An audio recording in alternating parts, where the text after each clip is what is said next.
मैं डॉक्टर ज्ञानंजय द्विवेदी, दर्शन शास्त्र विभाग, भूपेन्द्र नारायण मंडल विश्वविद्यालय मधेपुरा। आज मैं एमए फर्स्ट सेमेस्टर के छात्रों को उनके चतुर्थ पेपर के अंतर्गत यूनिट 5 में हेयर के परामर्शवादी विचारों पर प्रकाश डालना चाह रहा हूँ। हेयर अधिनीति शास्त्र के क्षेत्र में परामर्शवाद के प्रणेता हैं। परामर्शवादी विचारों का अभ्युदय अधिनीति शास्त्र के अंतर्गत संवेगवादी मान्यताओं के विरुद्ध किया गया।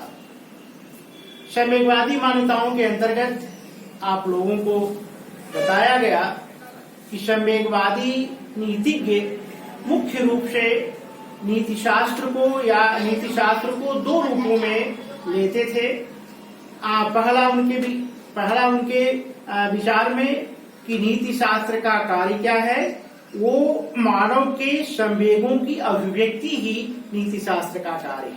या नैतिक कथन मानव के संवेगों की अभिव्यक्ति है और जैसे मानव अपने संवेग को अभिव्यक्त करता है, श्रोता उसी के भाव के अनुरूप कार्य करने के लिए जागृत होता है। यानी वक्ता के संवेगों की अभिव्यक्ति और श्रोता को तदनुरूप भाव जागृत करने का कार्य नीति शास्त्र के अंतर्गत संवेगवादी विचारकों ने बताया। इसके अलावा संवेगवादी विचारक नैतिक कथनों को निर्बौद्धिक मानते थे। निर्बौद्धिकता का आशय ये था, उनके विचार में नैतिक कथनों को बौद्धिक तर्कों के द्वारा प्रमाणित नहीं किया जा सकता। परामर्शवादी विचारक हेयर यह स्पष्ट करते हैं कि नैतिक कथन या नैतिक आदर्श मानव के संवेगों की अभिव्यक्ति नहीं, अपितु ये परामर्शात्मक होते हैं। इनका काम क्या है? मानव के व्यवहारिक पहलू को पथ प्रदर्शित करने के लिए नैतिक मूल्यों की व्याख्या करना। जहां तक संवेगवाद और परामर्शवाद की साम्यता की बात है, यहाँ पर एक बात ये भी ध्यान रखना है कि अधिनीति शास्त्र के क्षेत्र में संवेगवाद के विरुद्ध यद्यपि परामर्शवादी विचारों की स्थापना हेयर ने किया, फिर भी दोनों ही विचारों में एक बात को लेकर के साम्यता अवश्य है। वो ये है कि दोनों ही असंज्ञानात्मक सिद्धांत के अंतर्गत आते हैं। यानी परामर्शवादी और संवेगवादी दोनों ही विचार असंज्ञानात्मक सिद्धांत के अंतर्गत आते हैं। असंज्ञानात्मक सिद्धांत संज्ञानात्मक सिद्धांत के विपरीत है। संज्ञानात्मक सिद्धांत वर्णनात्मक सिद्धांत हुआ और वो ये बताता है कि नैतिक कथन तथ्यात्मक कथनों की भांति ही सत्य असत्य हो सकते हैं। इसके विपरीत असंज्ञानात्मक सिद्धांत वाले बताते हैं, जैसे संवेगवाद परामर्शवाद दोनों ही असंज्ञानात्मक सिद्धांत है। ये अवर्णनात्मक के अंतर्गत आते हैं और ये बताते हैं कि नैतिक कथन तथ्यात्मक कथनों की भांति सत्य असत्य नहीं हो सकते। इसके अलावा आपको मैंने बताया कि ये संवेगवाद निर्बौद्धिक था।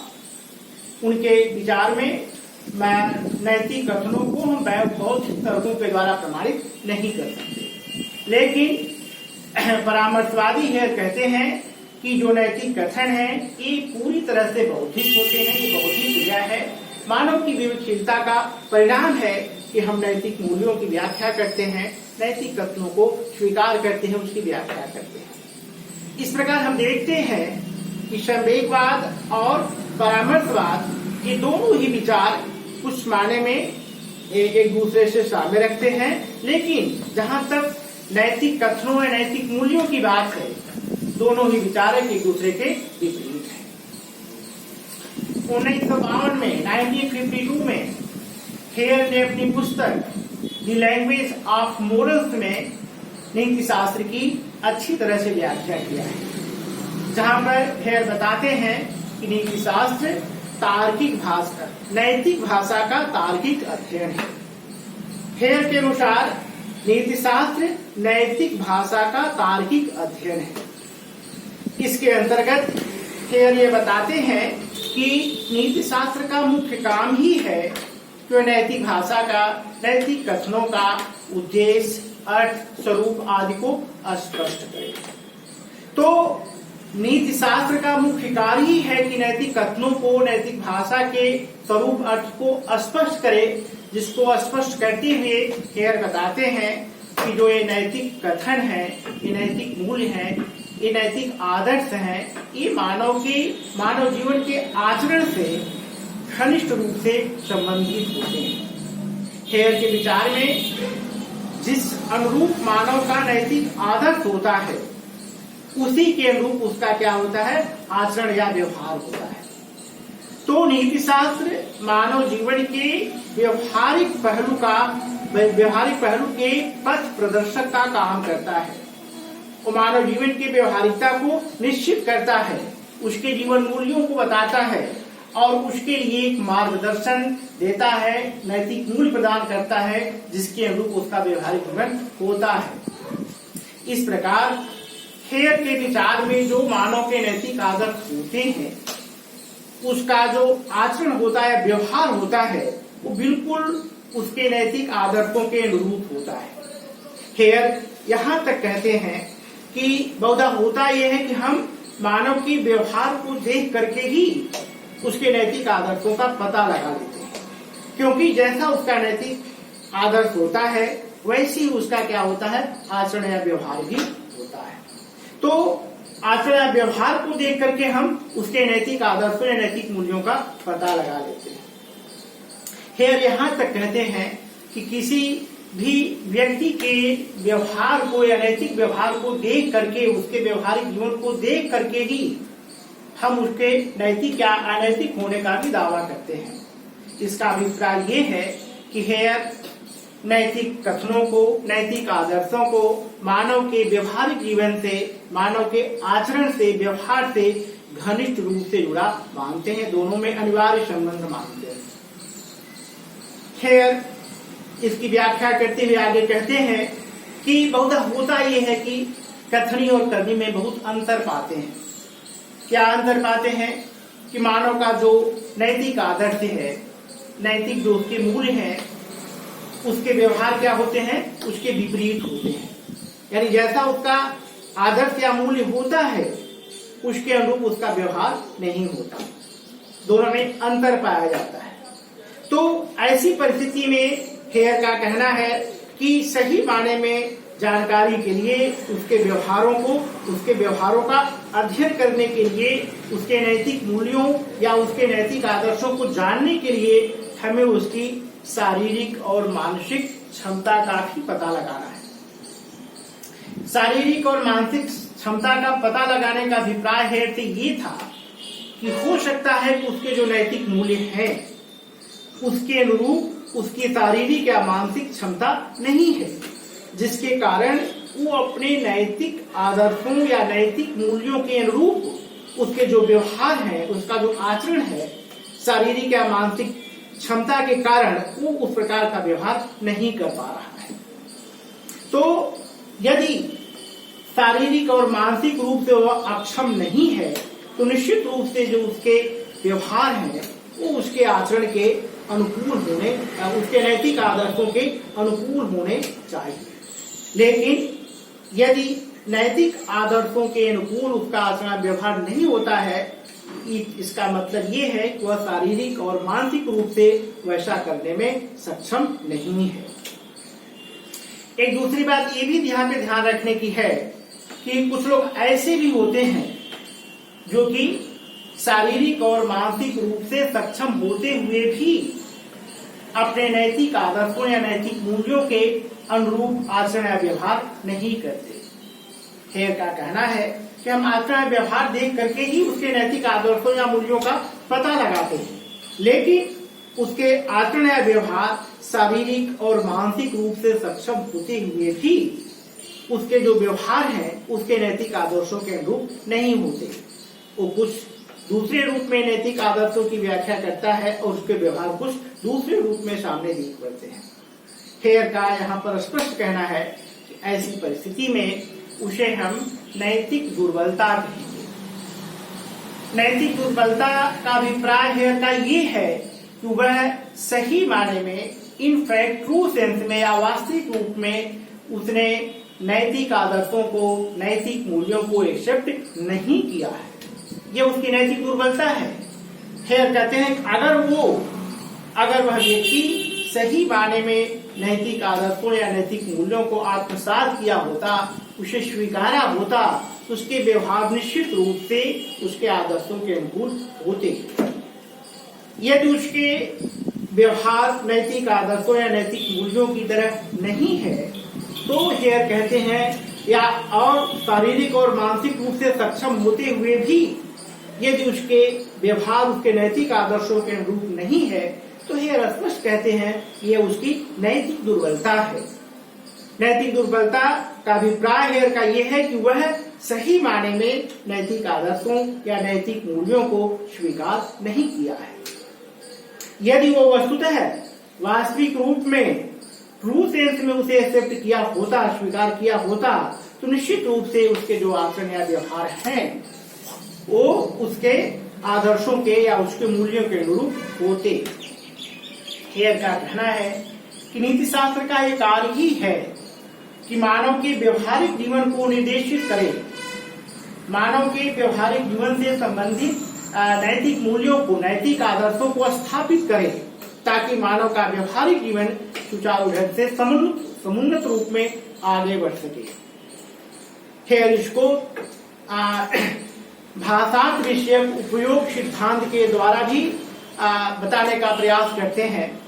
भाषार्थ विषयक उपयोग सिद्धांत क्या है, इसको बताते हुए हेयर कहते हैं, जैसे शब्दों का जो प्रयोग है, ये हम उपयोग, उसका शब्दों का प्रयोग हम इस रूप में करते हैं कि वह उपयोगी हो। इसलिए कहा जाता है कि शब्दों का सार्थक समूह क्या होता है, वाक्य कहा जाता है। इसका अभिप्राय है कि शब्दों को हम ऐसा व्यवस्थित करके रखते हैं, वाक्य रूप में देते हैं, उसका एक उपयोग दिख पड़ता है। अगर वो निरर्थक समूह से हम रख देते हैं उसका कोई उपयोग नहीं है।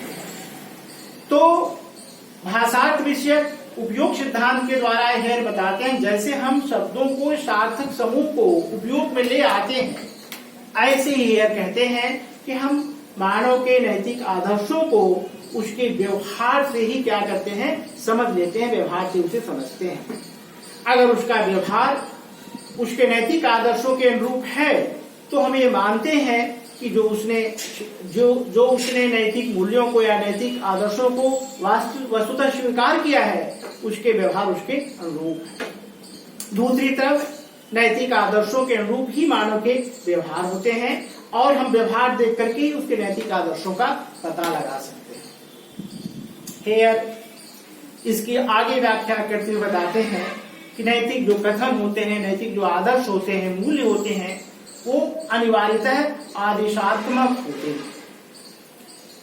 आदेशात्मक का अभिप्राय हेयर का यह है कि जब हम परामर्श देते हैं, किसी को सलाह देते हैं, तो उस परामर्श या उस सलाह के अनुकूल, उस परामर्श के अनुरूप हमारा स्वयं का भी आचरण होना चाहिए। यदि हमारा स्वयं का उस रूप में आचरण नहीं है और हम दूसरे को परामर्श देते हैं तो यह कहते हैं को निरर्थक है। अतः जैसा हम परामर्श देते हैं, परामर्शवादी हेयर के विचार में हमारा जो परामर्श होता है वो क्या होता है, उसके अनुरूप हमारा व्यवहार भी होना चाहिए।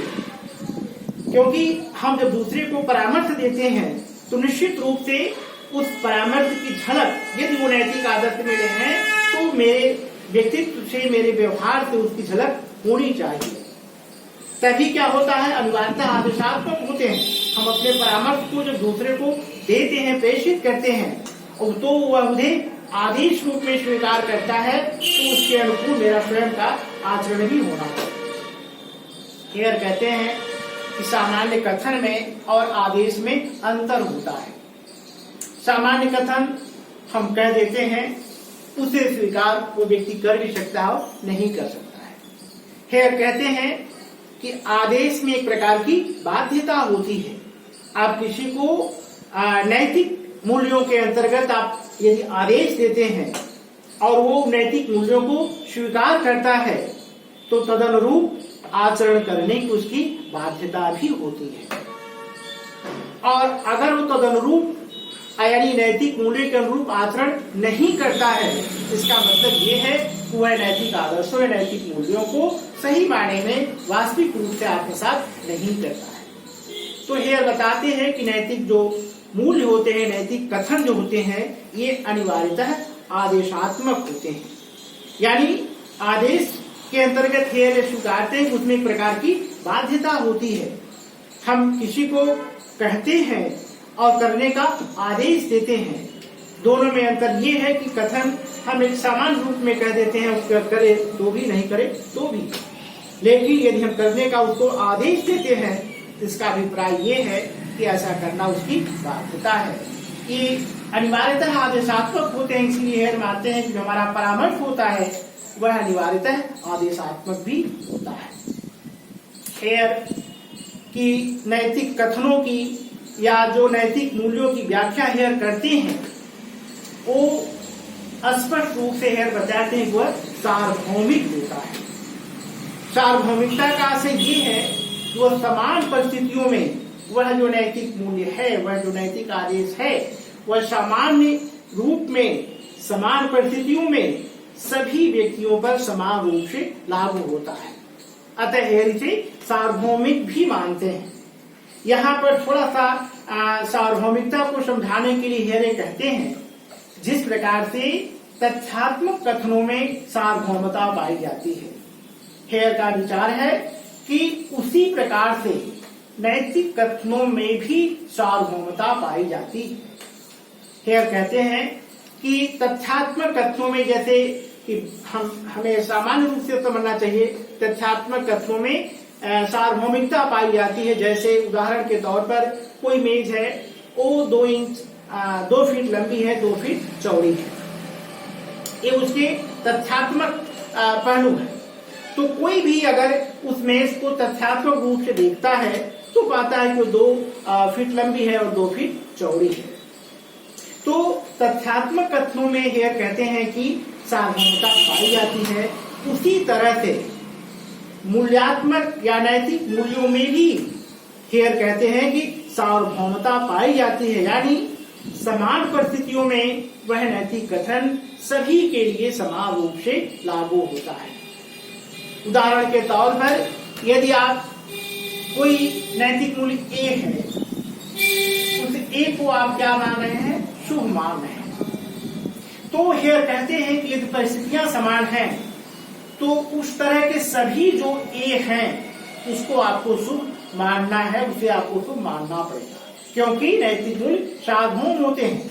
यदि परिस्थितियों में परिवर्तन होता है तो आप कह सकते हैं कि उसके नैतिक मूल्यों में, नैतिक तत्वों में परिवर्तन हो सकता है। लेकिन परिस्थितियां समान है तो जो एक मूल्य ए बी जो भी आप स्थापित करते हैं, तो परिस्थितियों के समान रहने पर वो आपको उसको हमेशा ए को शुभ मानना ही पड़ेगा। अतः हेयर के विचार में नैतिक जो नियम होते हैं, नैतिक कथन होते हैं, ये सार्वभौम भी होते हैं। सार्वभौमिकता के कारण ही हेयर ये बताते हैं कि नैतिक कथन तर्कतः आपादित होते हैं, तर्कतः प्रमाणित होते हैं। नैतिक नियमों को हेयर तार्किक नियम के अंतर्गत मानते हैं, इसी सार्वभौमता के गुण के कारण कि समान परिस्थितियों में सभी को वो नैतिक नियम समान रूप से सही या शुभ मानना पड़ेगा। तो शुभ, उचित, कर्तव्य, ये जो हमारे नैतिक जो मतलब मूल्य है, नैतिक आदर्श हैं, हेयर कहते हैं कि इसको हमें निश्चित रूप से सार्वभौमता के कारण, तार्किक नियम के अंतर्गत या सार्वभौमता के अंतर्गत इसको सिद्ध प्रमाणित करते हैं। यहाँ पर हेयर के विचारों को पाश्चात्य विचारक कांट से लेकर के भी आपको थोड़ा सा समझाया जा सकता है। कांट भी अपने नैतिक नियमों को सार्वभौम मानते हैं और कोई अपवाद नहीं मानते। हेयर भी अपने नैतिक नियमों को सार्वभौम मानते हैं, समान परिस्थितियों में वो सभी पर लागू होता है, उसका कोई अपवाद नहीं है। कांट भी अपने नैतिक नियमों में जो सार्वभौमता के गुण को मानते हैं कांट, उसमें भी बताते हैं कि उसमें कोई अपवाद नहीं है। हेयर भी अपने नैतिक नियमों में स्वीकार करते हैं कि उसमें कोई अपवाद नहीं है, समान परिस्थितियों में वो सभी पर समान रूप से लागू होता है। लेकिन दोनों ही विचारकों में अंतर ये है कि कांट का जो सार्वभौमता का नियम है वो नैतिक नियम है, और हेयर के विचार में यह सार्वभौमता का नियम तार्किक नियम है, बौद्धिक नियम है, जिसमें कोई अपवाद नहीं है। अगर परिस्थितियां समान है तो नैतिक नियम जिसको आप शुभ, उचित या कर्तव्य मानते हैं, परिस्थितियों के समान रहने पर वो उसको उसी रूप में आपको शुभ मानना होगा। इस प्रकार हम देखते हैं कि अधिनीति शास्त्र के क्षेत्र में हेयर का परामर्शवादी विचार नैतिक आदर्शों को, नैतिक कथनों को ये बताता है कि उसका काम क्या है, परामर्श देना, मानव जीवन के व्यवहारिक पहलू पे, मानव जीवन के आचरण व्यवहार को निर्देशित करना, अपने नैतिक मूल्यों से, अपने नैतिक आदर्शों से, अपने नैतिक व्यवहारों से उसका काम है मानव के व्यवहारिक जीवन को निर्देशित करना, उसे परामर्श देना। परामर्श देने का अभिप्राय यह है कि जो नैतिक कथन है ये परामर्शात्मक होते हैं। आप उसके व्यवहारिक जीवन को सही ढंग से निर्देशित होने के लिए, सही ढंग से नैतिक मूल्यों के अनुरूप आचरण करने के लिए आप उसे परामर्श देते हैं। नीति शास्त्र का कार्य मुख्य रूप से हेयर के विचार में यही है। अपनी पुस्तक द लैंग्वेज ऑफ मोरल्स में हेयर यही सिद्ध करने का प्रयास करते हैं कि जो हमारी नैतिक भाषा है वो निश्चित रूप से क्या होती है, परामर्शात्मक होती है। वो हमारे व्यवहारिक जीवन को, हमारे जो जीवन का एक पहलू जो व्यवहारिकता से है उसको नैतिक मूल्य प्रदान करती है, परामर्श देती है। आपका व्यवहारिक जीवन इस अनुरूप होना चाहिए। धन्यवाद।